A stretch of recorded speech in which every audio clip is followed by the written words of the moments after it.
عقیدہ آخرت، اس کا وہ سرے سے انکار کرتے تھے۔ وہ کہتے تھے یہ تو ہو ہی نہیں سکتا کہ جب ہم مر جائیں، مٹی میں مل جائیں تو دوبارہ اٹھائے جائیں۔ تو وہ باس بعد الموت کا بالکل انکار کرتے تھے۔ وہ کہتے یہ تو بات سمجھ میں نہیں آتی، جب ہم مر جائیں گے، جب ہم مٹی میں مل جائیں گے، ہڈیاں ہماری رل جائیں گی، تو دوبارہ کیسے ہمیں زندہ کیا جائے گا، یہ کیسے ہو سکتا ہے۔ نضر بن حارث باقاعدہ کسی قبرستان سے پرانی بوسیدہ سی ہڈی اٹھا لایا اور آقا کریم علیہ السلام کے سامنے آ کے کھڑا ہو گیا اور اس ہڈی کو توڑتا ہے اور اس کے ریزے زمین پہ گرتے ہیں اور کہتا کیا ہے، من یحیی العظام، ان ہڈیوں کو کون زندگی دے گا، وہی رمیم، جب یہ اتنی خستہ ہو گئی ہیں، بربری سی ہیں کہ ہاتھ کا لمس بھی گوارا نہیں کرتی اور گر پڑتی ہیں، تو ان ہڈیوں کو دوبارہ زندگی ملے گی۔ اب اس کا جواب سنیے، اللہ اکبر، رب کا کلام تو پھر رب کا کلام ہے۔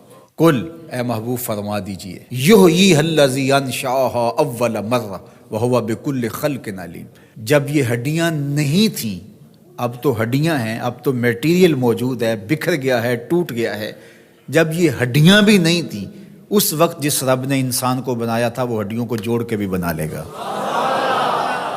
ذرا غور کیجئے، دلیل کی کاٹ دیکھیے، دلیل کا رنگ اور آہنگ دیکھیے۔ یہ تو کہتا ہے ان ٹوٹی ہوئی ہڈیوں کو کون جوڑے گا، کون ان کو دوبارہ زندگی دے گا۔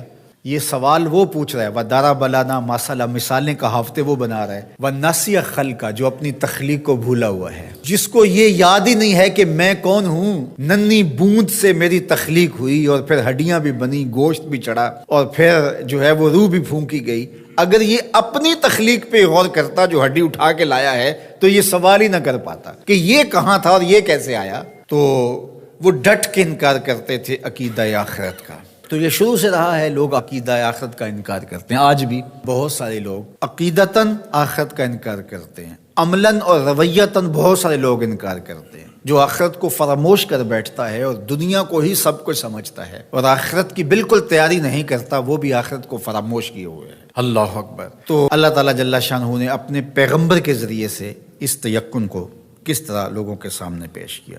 جب ابراہیم علیہ السلام نے کہا، رب ارنی کیف تحیی الموتى، مالک میں دیکھنا چاہتا ہوں کہ تو مردوں کو زندہ کیسے کرتا ہے۔ قال اولم تؤمن، کہا کہ تجھے یقین نہیں؟ قال بلی، مالک کیوں نہیں؟ ولکن لیطمئن قلبی، لیکن میں چاہتا ہوں کہ دل میں اطمینان اور زیادہ پیدا ہو جائے، یقین کی اور پختگی نصیب ہو جائے۔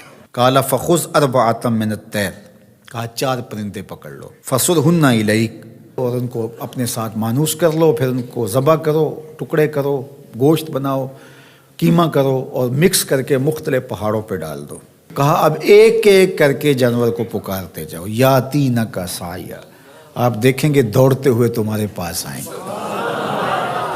اب کسی کی ٹانگ کا قیمہ اس پہاڑ پہ ہے، کسی کی گردن کا قیمہ اس پہاڑ پہ ہے، کسی کے پروں کا قیمہ اس پہاڑ پہ ہے، کسی کے پیٹ کا قیمہ اس پہاڑ پہ ہے، لیکن جس جانور کو پکارا ادھر سے اس کے اجزاء نکلے، جڑے اور وہ دوڑتے ہوئے جناب ابراہیم کی خدمت میں پہنچے۔